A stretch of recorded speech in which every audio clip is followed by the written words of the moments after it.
Here, I'm Sarah Jansen, and I'm actually at the Moash Library, which isn't hidden. It stands out like a sore thumb just over there, and it's very, very easy to find.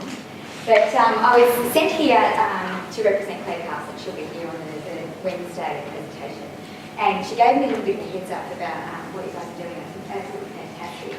But again, just like Michelle before me, I thought, well, really, you only need a few key messages. It sounds like it's been pretty full on me.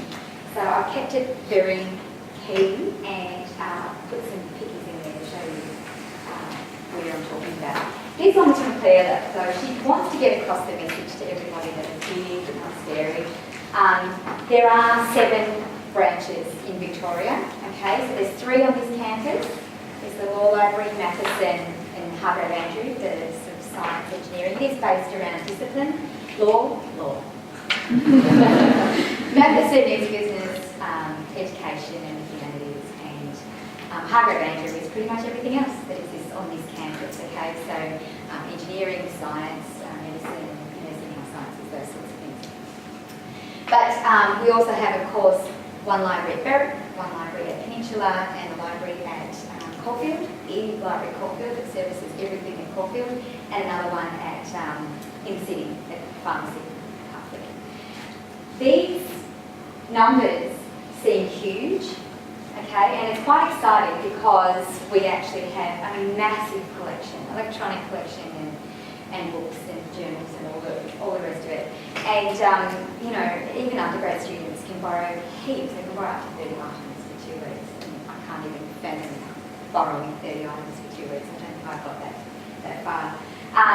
But it's big, but we're not scary, okay? So every single branch has an information point. And you can ask any question at the information point.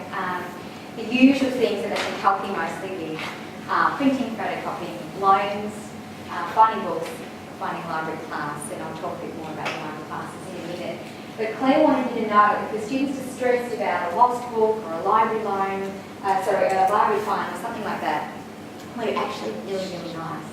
People who want to negotiate paying the library fine often find that their fine disappears if they just come and talk to us, okay? So we're not horrible meetings that take revenue. We're actually quite willing to sort that out and move on.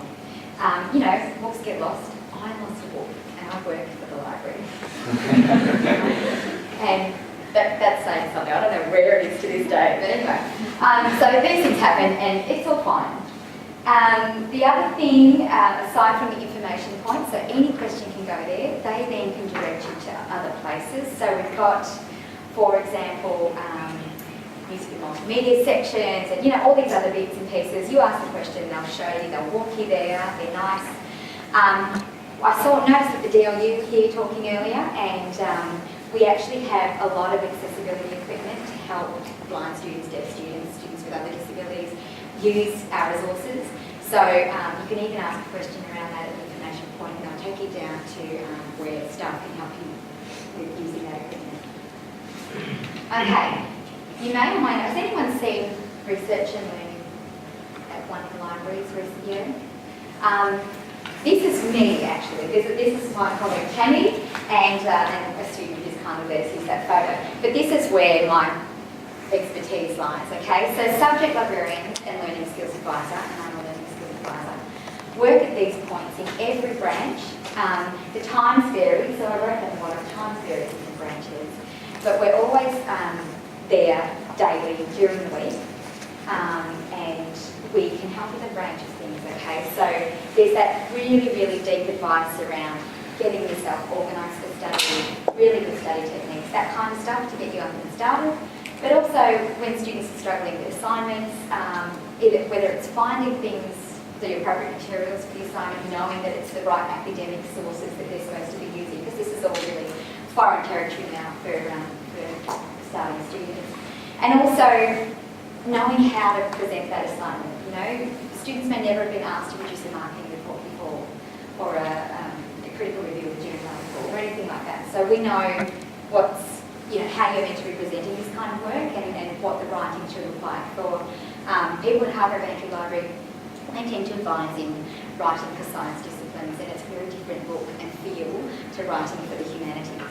So it's better to go to the branch or to the library that services the particular area that you're studying in. But then at Caulfield, you know, there's all sorts of things being studied at Caulfield, and they've got people that will help you with any kind of discipline. I have a background in medicine and I work in humanities library, so I pretty much cover most things across that anyway. So we do know what we're talking about, and it's really worth coming in and chat for students who are stressing out about what they're meant to be doing for assignments. We also work, and that's what I was talking about in classes, we also work directly into units. Okay, so learning skills advisors and subject librarians talk with your teachers, your lecturers, and find out what your assessment tasks are, where the sticking points might be based on questions that come to this point.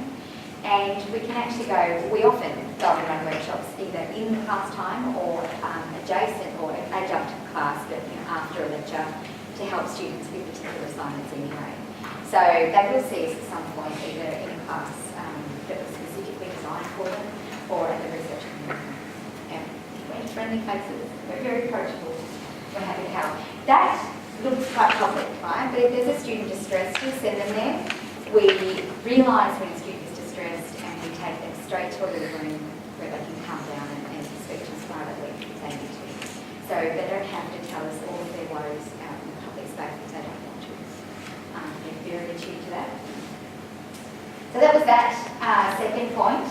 And the last point, I'm going to go there, is really there's a lot of information on our website, but often it's hard to find. So the buildings aren't hard to find, the right stuff on the website has been.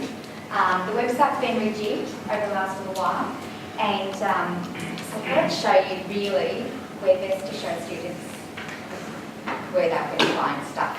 Okay, so the Monash University Library homepage is actually a link to your My Monash. Okay, and if you go to the library tab, you'll find library homepage. It's the best place to launch. Just go there. They can search, obviously, in the search box, and that goes to a range of different databases, so if they really don't know anything about what database and what they're supposed to find, they'll do pretty well in search. But really, what I wanted to show you was this first link here, students, and tell you about a couple of things on there. So, library services for all Monash students. We have so many cool things that would be helpful. You don't have to remember all of them. So remember the information point is the first point for any question at all. They can sort out what you need and where you can get it. Then if they know that they want assignment help, there's the research and learning point.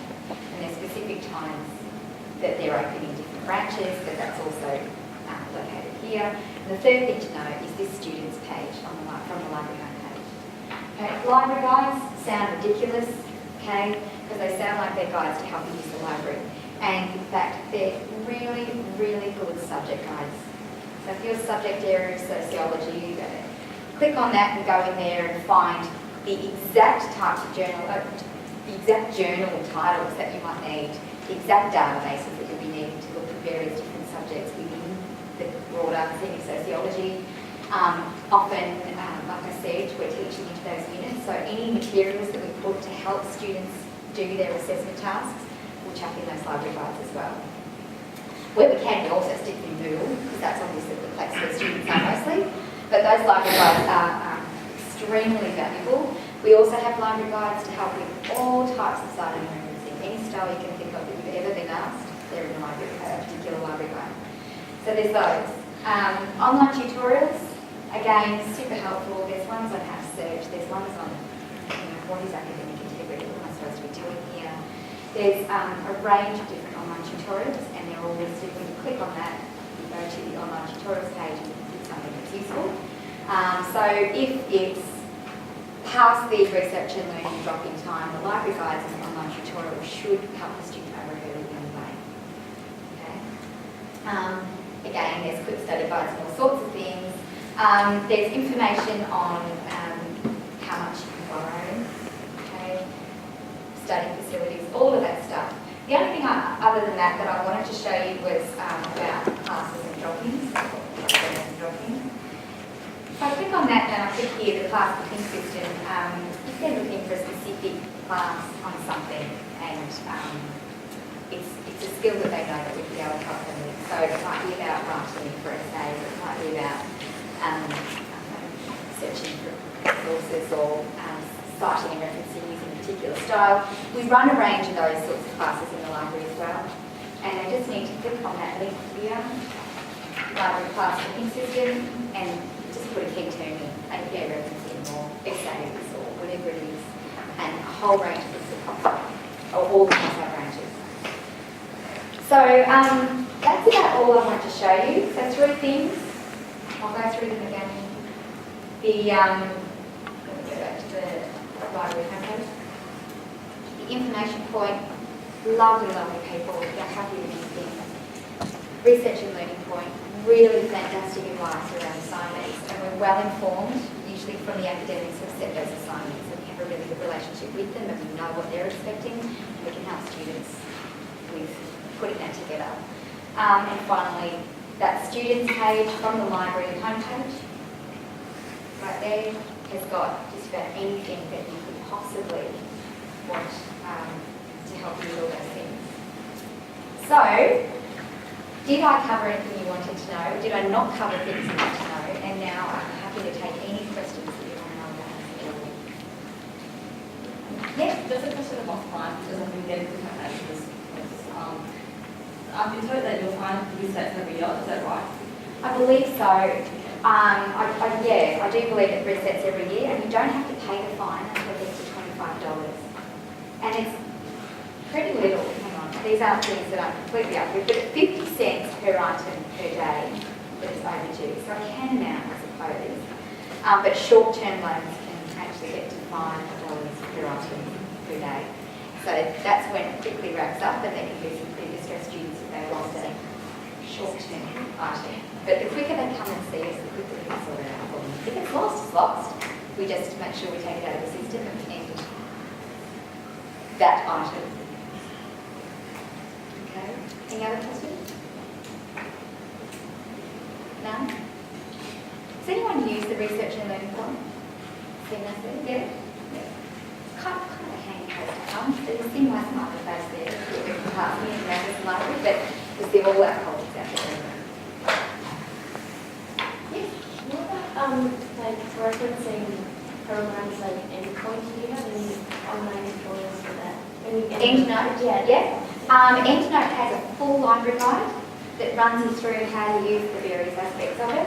It is one of those sort of quirky kinds of software, and so we also have face-to-face classes as well. But for students that, you guys are all digital natives, so really all you need is to have a little play around with these things, really work out how they work, and to just final tweaking the library guide. Pretty much like everything. So yeah, EndNote library guide, referencing and whatever you want. Any other questions? No? All right.